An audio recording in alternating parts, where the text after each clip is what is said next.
এই আমাদের পায়ে হাঁটা চালু করে দিলাম।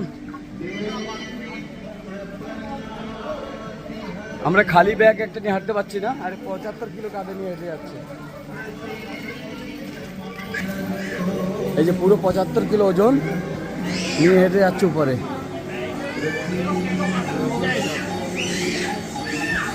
সবাই একবার জয় মাতা দি বলে দাও, জয় মাতা দি।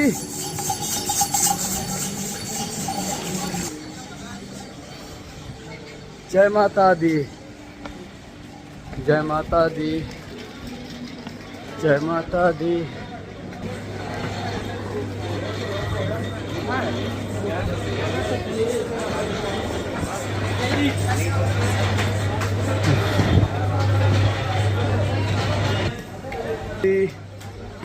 फिर से बोलो, माता दी, जय माता दी, जय माता दी, जय माता दी। এই ঘোড়াতে করে যা যেতে চায় তাদের নিয়ে যাচ্ছে। একজনে মাথা প্রতি আপ ডাউন 3000 টাকা নিচ্ছে, কিন্তু আমরা যাব হেঁটে। আমাদের চাই যত কষ্ট হোক, হেঁটে যাওয়ার মজাটাই আলাদা।